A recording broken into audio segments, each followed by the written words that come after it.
Hi and welcome to another story, and today we have part 1 of Head Kid by David Baddiel, starting from the very beginning. Offhead, or Office for Fine High Education and Daftness Proofing. Bracket Wood School Report, Summary of Findings, Inadequate. Detail Findings, Teaching poor, especially Mr. Barrington. Facilities not good. Food inedible. Staff morale low. Exam success, please don't ask. Toilets appalling. Ranking and recommendations, see over leaf. Chapter 1. Bracket Wood School had never, since it was opened all the way back in 1983, received an off-head ranking of outstanding, nor had it received one of good. There was a very brief golden period in the early 1990s when it received one of satisfactory, but then that was found to have been a mistake. The inspector had ticked the wrong box, for which he himself got marked down to not as good as we thought, and it went back to its usual ranking, inadequate. It was, in fact, a running joke in the off-head offices, not a place where you'd have thought there'd be much joking, but at least on the subject of Bracket Wood you'd be wrong. That one day they might have to create a new ranking for this particular school. Rubbish. This was a problem for Bracket Wood because Offhead, as I'm sure you all know, is a government organisation which checks that schools aren't rubbish. Parents, as you also might know, pay a lot of attention to their reports. Some parents, in fact, spend far too much of their time reading Offhead reports and discussing them with their friends who also are parents, and worrying all the time about which school to send their children to, based on Offhead reports. Some parents worry about this so much they ruin their child's childhood, but that's another story. This story begins with the staff and governors and parents, and even some of the pupils at Bracket Wood in something of a panic, because Offhead was coming in a month's time, which was even more worrying than usual, for two reasons. One, Bracket Wood Council Education Department had announced, on hearing that Offhead was coming again, that if the school got another inadequate rating, it might be time to think about closing the place down. And two, Ryan Ward. Chapter 2. A Prince Among Pranksters. Right, 6B, said Mr. Barrington, moving the TV monitor into place on top of his desk. It's good news. Today we're going to watch a TV for School's documentary. A groan went up from the class. Stop groaning, said Mr. Barrington. Another groan went up from the class. I said stop groaning. I didn't say groan again. Is it a world without lead? Said Barry Bennett. No, although that was very good, said Mr. Barrington, putting the DVD into the player, especially the bit showing what a problem that would be for cable sheathing. Not that one about dust, please, said Sam Green. It gets everywhere, you mean? I'll have you know, that one a DAFTA. Do you mean a BAFTA? No, it's an award for the Dust and Filth Trackers Association. Please, not a shepherd's world. Just be quiet and turn the lights off, Malcolm Bailey, and don't tell me you didn't love the 20 minutes in that documentary about how various types of grass taste to a sheep. Malcolm shook his head, quite certainly, as if he really knew about that, and turned off the light. A menu appeared on the screen. It showed a large metal bucket, and the words, "How buckets are made."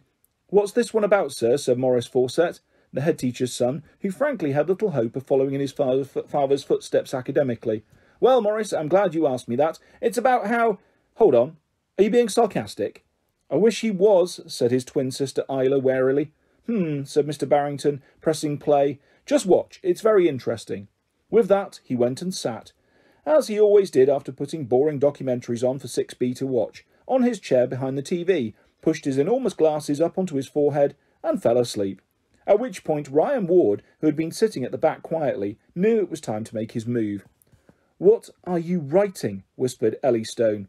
She was one of the 6 pupils gathered in a circle around Mr. Barrington's right hand. The reason this circle had gathered was that Mr. Barrington's right hand was lying loosely by his side. His head was lolling onto his chest, and he was snoring gently into his moustache. A tiny bit of dribble, originating from the left-hand corner of 6B's teacher's mouth, had made its way down to the top of his chin, and crouching by his right hand was Ryan Ward, brandishing an eyeliner pencil. "You'll see," said Ryan, whispering back.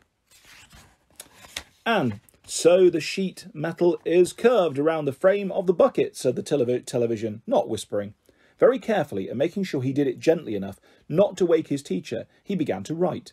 "That's clever," said Sam. "You're doing mirror writing." "I am," said Ryan. He carried on writing with great concentration, because this was, of course, a prank, and Ryan, the naughtiest boy at Bracket Wood, prided himself on his pranks. He was a philosopher prince amongst pranksters. Not for him the bucket of water on top of the door, or the 50 pizzas delivered to your house that you haven't ordered. He was a prankster whose motto was make it new, even if he was using an old trick, such as one you might play on a sleeping teacher. Ryan would have to do it his own way. The devil, some people say, is in the detail, and certainly this particular devil always made sure he got all the details right for all his tricks. It's important, at this stage, to make sure that the bottom of the bucket does not have a hole in it, even if later, you might want to sing a song about that. Ryan put the eyeliner pencil down. OK, he said, still whispering to his little audience. Now for the kicker. He reached into his school bag and brought out a little plastic box. Inside, munching on a piece of lettuce, was an ant. He put his index finger inside the box and let the ant crawl onto it. Then, watched by the entranced circle of schoolmates, he carefully raised the finger towards Mr. Barrington's forehead, to just above his pushed-up glasses. The ant looked up, twitched its tiny antennae, and began to make its way down his finger. Using this process, a workshop can make up to 15 buckets a day. Hang on, said a voice. Are you doing what I think you're doing? Chapter 3. No worries. Ryan didn't turn round. Focused, concentrating, he kept his finger still. I don't know, Deanna, said Ryan. What do you think I'm doing? Deanna Baxter, standing right behind him, was Ryan's best friend. She was also usually his prank assistant, but that didn't mean she saw herself as a junior to him, not least because she was 2 months older. I think you're doing something that means that Ant is going to die. Well, possibly, said Ryan. Can't do that, said Deanna. What? Can't do that, Ryan. Not fair to the ant. Little ant just strolling around in your garden, building its ant stuff, carrying leaves. Actually, it was carrying one of my bogies. That's how I caught it. Couldn't resist that salty goodness. Whatevs. Point is, it doesn't deserve what you've got planned. Mr. B, maybe, not the ant. Deanna, said Ryan, still looking at the ant, which by now had nearly made it to the teacher's forehead. If we keep arguing, Barrington will wake up. So, stop arguing. Finally, Ryan moved his gaze up to meet Deanna's. Her eyes looked at him in a way that brooked no argument. Ryan sighed. OK. He put his finger back down into the plastic box with the lettuce in it. The ant, uncertain as to the point of its journey to and from the box, crawled off and resumed munching. So, now what are you going to use to tickle him? Said Ryan. No worries, said Deanna. She went right round behind Mr. Barrington's still sleeping form and flicked her head down, making the front tips of her hair fall onto his forehead.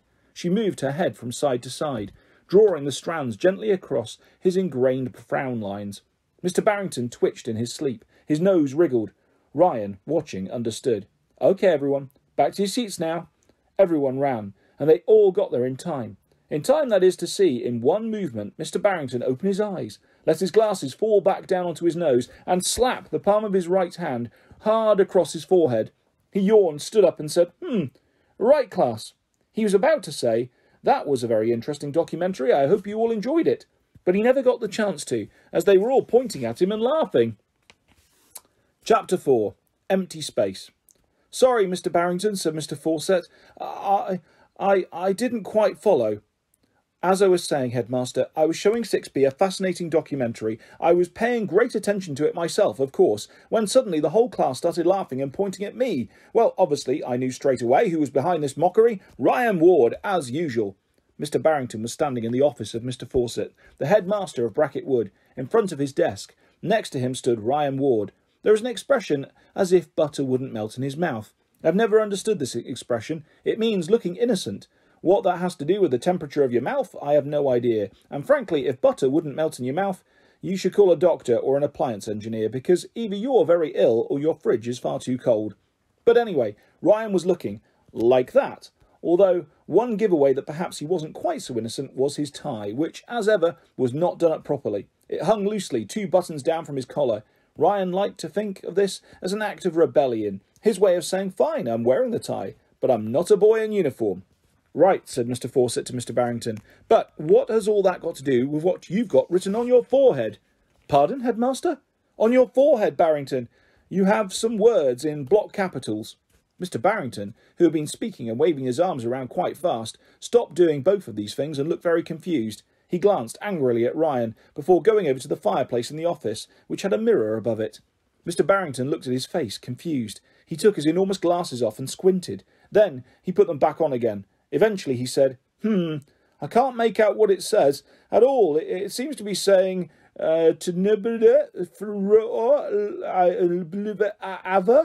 Is it Russian?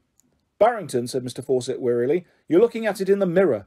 Mr. Barrington looked back at the mirror, even more confused. Oh, for goodness sake, Barrington, said Mr. Fawcett, coming over and standing next to him. You fell asleep, like you always do, after putting on a dull documentary for 6B to watch. And then Ryan clearly wrote these words on your forehead while you were asleep. On his hand, actually, sir, said Ryan. Pardon, said Mr. Fawcett. Ryan walked towards Mr. Barrington with something of a swagger, a bit like a master criminal, explaining to a not very clever detective the details of an ingenious bank robbery he's recently masterminded. When Mr. B, as you say, falls asleep, he always pushes his glasses up onto his forehead. I had to find a way so I wrote it on his hand, and, well, let's cut a long story short. Me and a friend found a way of making him wake up and slap his forehead at the same time. Mr. Fawcett nodded. I see. So for that to work, you must have written it onto his hand in mirror writing. Ryan smiled politely, like a politician who's been praised but doesn't want to look too pleased about it. Headmaster, said Mr. Barrington, I have no idea what this boy is talking about. I certainly was not asleep, and... Mr. Fawcett grabbed Mr. Barrington's right hand and held the palm up to the mirror. Empty space. Available for rent. It's written right here, and on your forehead. Oh, said Mr. Barrington. There was a short pause while both men continued to stare into the mirror, and Ryan looked on with amusement. Which is why 6B were laughing. It's a joke, you see, about you not having a brain. Yes, I understand that, Headmaster. Thank you. Mr. Barrington turned furiously to Ryan. As for you, Ryan Ward, you can take that supercilious smirk off your face right now. He moved very close to Ryan, who was, it has to be said, smirking, and waved a finger very close to his nose. You won't be smirking when I finish with you. Oh, no. Thank you, Mr. Barrington, said Mr. Fawcett. Don't worry. I'll deal with this. Mr. Barrington's finger froze very near the bridge of Ryan's nose. So close, in fact, that Ryan made his eyes go cross-eyed to look at the tip. But Mr. Barrington didn't notice that, because now it was his turn to smirk, knowing for certain that this meant the boy was really for it. Chapter 5.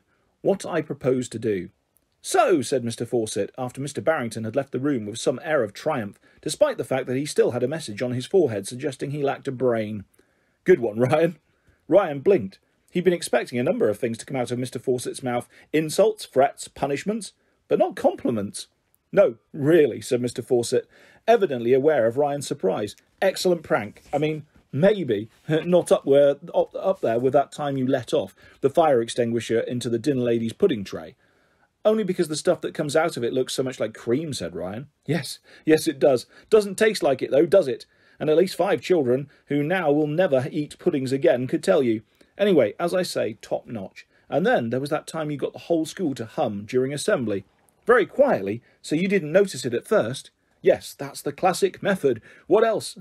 That butter you spread on the hallway outside the staff room. Is Mrs. Wang's leg mended now? Not yet. The plague of spiders in the laundry room. Letting off the fire alarm while everyone was in tears at last year's leavers' assembly. Telling every child in reception that Miss Finch was really the Gruffalo. She does look a bit like, oh, I know. That's why it worked so well, and it took 2 weeks for it to get them all back to the school without screaming. So, result, I assume, in your terms. Ryan frowned. He wasn't quite sure how to react. Mr. Fawcett, who normally just gave him a detention, without even bothering to hear about whatever new naughty thing he'd done, was behaving very strangely. But then the headmaster turned to Ryan and said, So, taking into account all your naughtiness so far, and adding on this latest bit, the branding of Mr. Barrington's forehead, this is what I propose to do. Ah, thought Ryan, here it comes. He considered shutting his eyes, as it felt like it was going to be a really big punishment. But then he thought that wouldn't suit his proud of being naughty brand, so he kept them open, to hear Mr. Fawcett say, Resign. Ryan blinked. Sorry? Resign. Sorry, I'm still not. Resign! Mr. Fawcett said it a bit louder this time. Then he said it again. Well, he didn't say it, he sang it, to the tune of Football's Coming Home. Resign, resign, resign, resign. I'm leaving, Fawcett's going home. Although Mr. Fawcett was improvising, Ryan was impressed. His words fitted perfectly. He was singing very loudly and dancing, raising each foot into the air and sticking his thumbs under his armpits. While leaping around Ryan, he continued, Resign, resign, resign, resign. free of here, far away from you. The word you came with a big point of the finger at Ryan's face. Mr. Fawcett stayed pointing into the chorus. You're off the chart, now it's time to get rid. 30 years of school, never seen a worse kid. Then he turned to the window, opened his arms and sang louder, more grandly like an opera singer. Resign, resign, resign, resign. I'm off now, Fawcett's going home. This last note on the word home went on for quite some time, and as soon as it was over, he skipped, yes, skipped, across to his desk and started packing everything on it into his brown leather briefcase. Ryan, who had lost some of his cool by now and whose mouth had been hanging open in amazement, said, But who's going to be in charge of the school? Ha ha, said Mr. Fawcett, snapping the briefcase shut. Maybe you should give it a go, Ryan.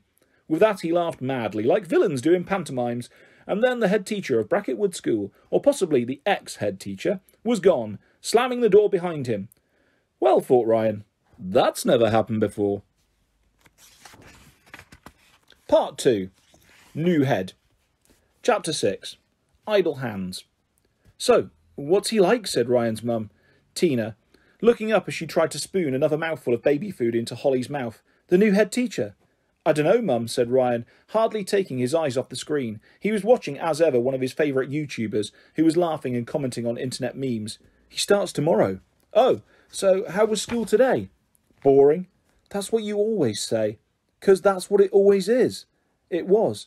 The same boring lessons, the same boring teachers, the same boring food, meat slop with instant mash carved out of an enormous tray by a din lady with an ice cream scoop. Ryan always thought this was an insult, teasing you with a serving implement that suggested something nice was coming, when it really wasn't. Even PE was boring at Bracket Wood. There had been one brief moment of excitement a while back when they had played a posh school called Oakcroft at football, and Fred Stone had been amazing. But that was it. That really was why Ryan spent so much time and energy devising pranks, because it made school a tiny bit less boring. He went back to the clicking keys on the laptop keyboard. Every so often he took a bite of the frozen pepperoni pizza next to him. Not still frozen. His mum had cooked it, but it had been frozen. I don't quite know why I'm explaining this. Tina looked on, worried. She knew that really Ryan should spend a bit less time on the internet. She wasn't sure, in fact, that he should be spending any time on it, as she thought he might be watching things not suitable for his age. But sometimes Tina was so busy that she let her son play on it to keep him busy. Idle hands are the devil's workshop, her mum used to say, which isn't quite as difficult a saying to understand as the one about butter not melting in the mouth. It means that if people, especially naughty boys, are left on their own with nothing to do, their hands will probably soon start doing naughty things, like ringing people's doorbells and running away, or putting a cup of soup powder in the bathroom shower head, which had been funny, though Tina did sometimes worry that her laughing quite so much at the sight of her husband's head covered in instant leek and potato may have been one of the reasons he'd left. That was always part of the problem. Ryan was naughty, but sometimes his naughtiness was really funny. Even most of the clips that he watched on the internet when he showed her were funny, and rather than telling him off, she ended up laughing with him. It was one of the things she loved about being with Ryan. Sometimes it felt like being with a friend, more than a son. But she did worry that although she was always his mum and sometimes his mate, the one thing she couldn't be was his dad, and that he might maybe sometimes need one. Not least to make him do up his school tie properly. By the afternoon it was always halfway down his shirt. She sometimes wondered if he just pulled it down as soon as he got out the door. Crip, crip, crip, said Holly, pointing at the bag of salt and vinegar crisps on the table. Holly in general missed out at least one letter of every word. Jan, she continued to Ryan. Crip. You won't like those, Holly, said Tina. They've got a really strong taste. I've heard he's really strict. Ryan, gathering that his mum was no longer talking about crisps, or to the baby, shrugged. Your point is? Well, Ryan, said Tina, getting up with Holly's bowl, I think we know what my point is. If the new head teacher is really strict, you might need to watch yourself. Might I? Thought Ryan. A really strict head teacher. That's a bit of a challenge. He didn't say that, though he said, OK, Mum, I'll be as good as gold, and handed Holly, who was still straining with both arms towards the bag, a salt and vinegar crisp. In his defence, her face when she tasted it screwed up in a way that was really funny. And that is where we will leave part 1 of Head Kid by David Baddiel. I'll be back soon with the next part of this fantastic story and lots more stories and videos coming your way very soon. If you'd like to subscribe or hit a like, that's always appreciated. Thanks for listening, guys. Take care. Bye-bye.